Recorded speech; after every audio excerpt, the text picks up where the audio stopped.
Fame traditions. Is it okay to celebrate holy days of the world? Birthdays. Does man have the right or the authority to ordain days of thanks to Yahuwah? Scripture answers whether or not man can make his own religious days in replacement to his, whether in ignorance or rebellion. We have already seen how Aaron created a festival to Yahuwah in Exodus 32, 3-5. And that Yahuwah smote Yisrael because of it. But indeed, Jeroboam, one of the first kings of divided Yisrael, also created a festival of his own. We have already seen how Aaron created a festival to Yahuwah in Exodus 32, 3-5. And that Yahuwah smote Yisrael because of it. But indeed, Jeroboam, one of the first kings of divided Yisrael, also created a festival of his own. 1 Kings 12:33.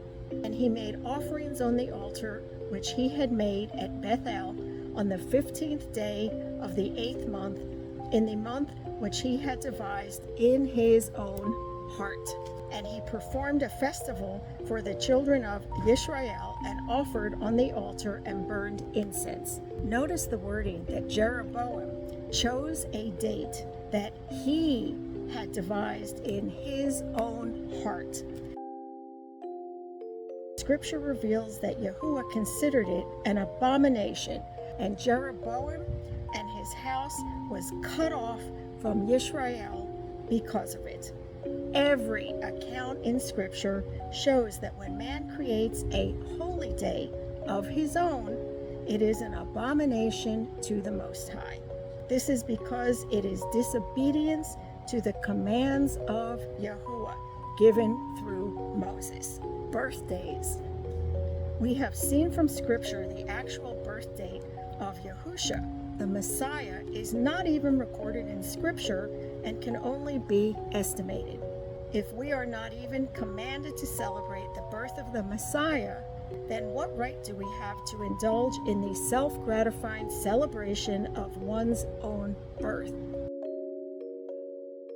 The facts are: number one, no one in Scripture is recorded to have celebrated their birthday except those of foreign pagan nations. Pharaoh, Genesis 40:20, and Herod, Matthew 14:6. Number two, most of the traditions surrounding a birthday celebration are associated with paganism and worship of false mighty ones.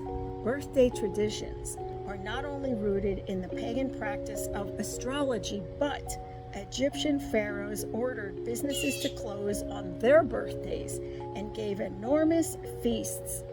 He was considered the incarnate sun.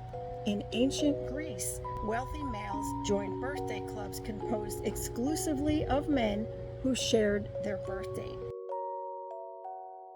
celebrating monthly with a feast. Persian noblemen observed their birthdays with a barbecue and serving hundreds of small cakes to the celebrants. After one's own birthday, the two major satanic holidays are Walpurgisnacht and Halloween. Anton Levy, The Satanic Bible, September 1st, 1976, page 96. Birthdays were considered a time when the bad spirits, as opposed to the good spirits, were able to harm you, as this day changed a person's life. It was believed the only way to keep the bad spirits at bay was to have your friends and family around you so that their good wishes and present giving would help keep them at bay. Saying happy birthday to friends and loved ones was society's superstitious way of protecting them from evil spirits. Birthday thumps, bumps, pinches, etc., were said to bring luck and send away evil spirits.